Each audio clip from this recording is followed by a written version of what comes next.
हर हर महादेव दोस्तों, आज हम सृष्टि का वर्णन सुनेंगे।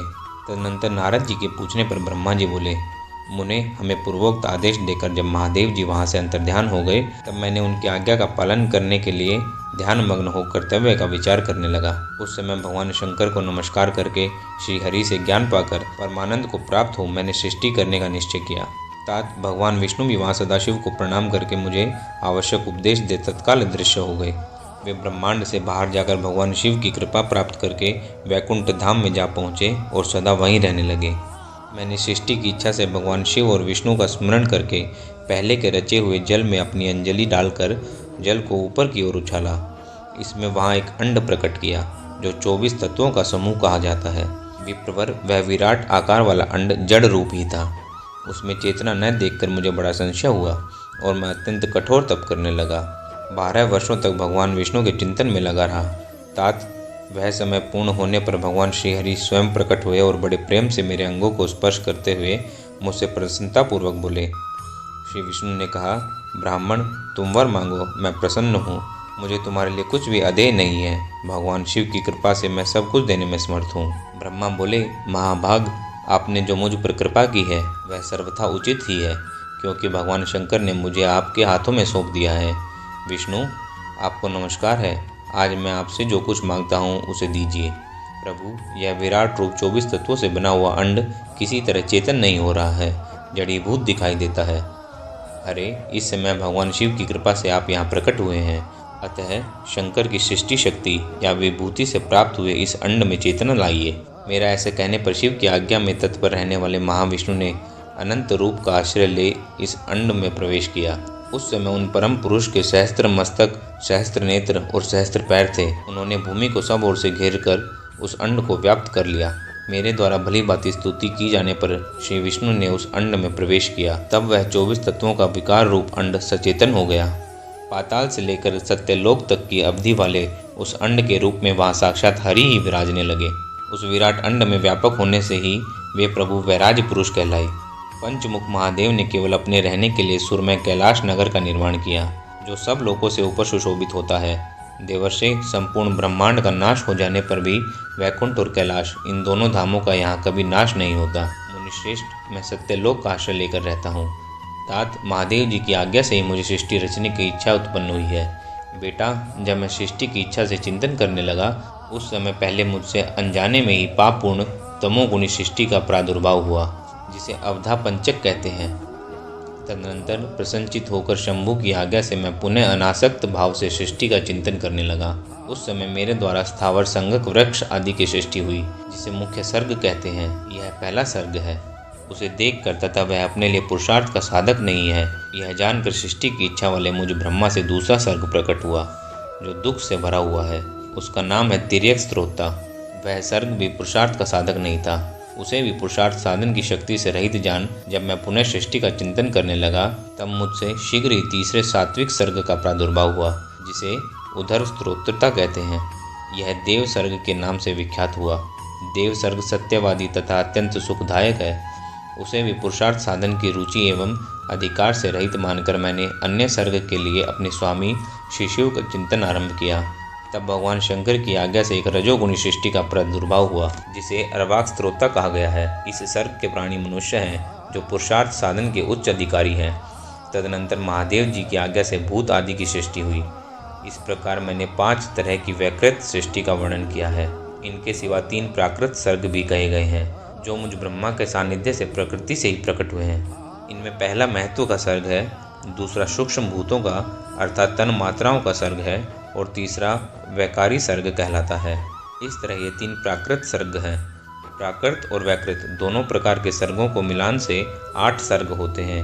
इनके सिवा 9वां कुमार्ग सर्ग है, जिसमें सनक सनंदन आदि कुमारों के महत्वपूर्ण सृष्टि हुई है। सनक आदि मेरे 4 मानस पुत्र हैं, जो मुझ ब्रह्मा के ही समान हैं। वे महान वैराग्य संपन्न तथा उत्तम व्रत का पालन करने वाले हैं। उनका मन सदा भगवान शिव के चिंतन में ही लगा रहता है। वे संसार से विमुख एवं ज्ञानी हैं। उन्होंने मेरे आदेश देने पर भी सृष्टि के कार्य में मन नहीं लगाया। मुनिश्रेष्ठ नारद, सनकादि कुमारों के दिए हुए नकारात्मक उत्तर को सुनकर मैंने बड़ा भयंकर क्रोध प्रकट किया। उस समय मुझ पर मोह छा गया था। उस अवसर पर मैंने मन ही मन भगवान विष्णु का स्मरण किया। वे शीघ्र ही आ गए और उन्होंने समझाते हुए मुझसे कहा, तुम भगवान शिव की प्रसन्नता के लिए तपस्या करो।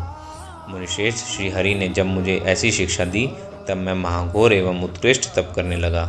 सृष्टि के लिए तपस्या करते हुए मेरी दोनों बाहों और नासिका के मध्य भाग से जो उनका अपना ही अभिमुक्त नामक स्थान है, महेश्वर की 3 मूर्तियों में से अन्यतम पूर्णन्यास सर्वेश्वर एवं दया सागर भगवान शिव अर्धनारीश्वर रूप में प्रकट हुए, जो जन्म से रहित तेज की राशि सर्वज्ञ तथा सर्वदृष्टा है। उन नील लोहित नामधारी साक्षात उमा वल्लभ शंकर को सामने देख बड़ी भक्ति से मस्तक झुका उनकी स्तुति करके मैं बड़ा प्रसन्न हुआ और उन देवेश्वर से बोला, प्रभु आप भांति भांति के जीवों की सृष्टि कीजिए। मेरी यह बात सुनकर उन देवादिदेव महेश्वर रुद्र ने अपने ही समान बहुत से रुद्रगणों की सृष्टि की। तब मैंने अपने स्वामी महेश्वर महारुद्र से फिर कहा, देव आप ऐसे जीवों की सृष्टि कीजिए जो जन्म और मृत्यु के भय से युक्त हों। मुनिश्रेष्ठ, मेरी ऐसी बात सुनकर करुणासागर महादेव जी हंस पड़े और तत्काल इस प्रकार बोले। महादेव जी ने कहा, विधात मैं जन्म और मृत्यु के भय से युक्त अशोभन जीवों की सृष्टि नहीं करूँगा, क्योंकि वे कर्मों के अधीन हो दुख के सागर में डूबे रहेंगे। मैं तो दुख के सागर में डूबे हुए उन जीवों का उद्धार मात्र करूँगा। गुरु का स्वरूप धारण करके उत्तम ज्ञान प्रदान कर उन सबको संसार सागर से पार करूँगा। प्रजापते, दुख में डूबे हुए सारे जीव की सृष्टि तुम ही करो। मेरी आज्ञा से इस कार्य में प्रवृत्त होने के कारण तुम्हें माया नहीं बांध सकेगी। मुझसे ऐसा कहकर श्रीमान भगवान नील लोहित महादेव मेरे देखते देखते अपने पार्षदों के साथ वहाँ से तत्काल तिरोहित हो गए। तदनंतर मैंने शब्द, तन मात्रा आदि सूक्ष्म भूतों को स्वयं ही पंचीकृत करके अर्थात उन पांचों का परस्पर सम्मिश्रण करके उनसे स्थूल आकाश, वायु, अग्नि, जल और पृथ्वी की सृष्टि की। पर्वतों, समुद्रों और वृक्षों का आदि का उत्पन्न किया। कला से लेकर युग पर्यंत जो काल विभाग है उनकी रचना की। मुने, उत्पत्ति और विनाश वाले और भी बहुत से पदार्थों का मैंने निर्माण किया, परंतु इससे मुझे संतोष नहीं हुआ। तब शाम सदाशिव का ध्यान करके मैंने साधन परायण पुरुषों की सृष्टि की। अपने दोनों नेत्रों से मरीच को, हृदय से भृगु को, सिर से अंगिरा को, व्यान वायु से मुनिश्रेष्ठ पुलह को, उदान वायु से पुलस्त को, समान वायु से वशिष्ठ को, अपान से क्रतु को, दोनों कानों से अत्रि को, प्राणों से दक्ष को, गोद से तुम को, थाय से कदर्म मुनि को तथा संकल्प से समस्त साधनों के साधन धर्म को उत्पन्न किया। मुनिश्रेष्ठ, इस तरह इन उत्तम साधकों की सृष्टि करके महादेव जी की कृपा से मैंने अपने आप को कृतार्थ माना। इसके बाद मैंने अपने विभिन्न अंगों से देवता, असुर आदि के रूप में असंख्य पुत्रों की सृष्टि की, उन्हें भिन्न भिन्न शरीर प्रदान किए। तदनंतर अंतर्यामी भगवान शंकर की प्रेरणा से अपने शरीर को 2 भागों में विभक्त करके मैं 2 रूप वाला हो गया। नारद, आधे शरीर से मैं स्त्री हो गया और आधे से पुरुष।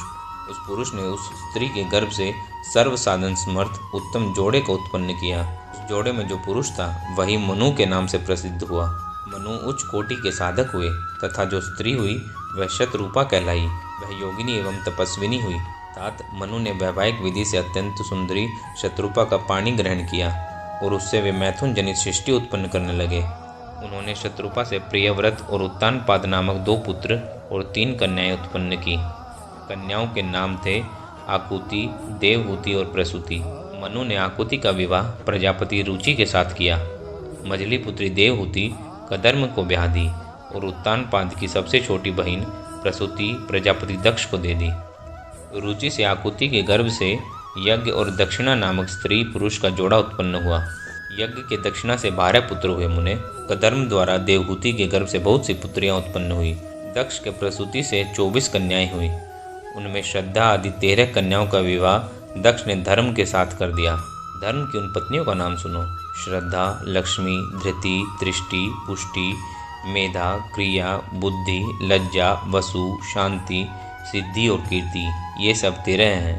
इनसे छोटी जो शेष 11 कन्याएं थी उनके नाम इस प्रकार हैं: ख्याति, सती, संभूति, स्मृति, प्रीति, क्षमा, सनति, अनुसूया, ऊर्जा, स्वाहा और स्वधा।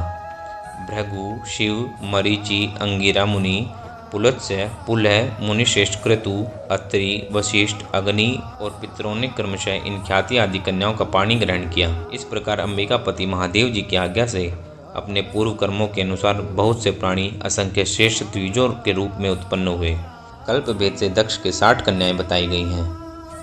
उनमें से 10 कन्याओं का विवाह उन्होंने धर्म के साथ किया।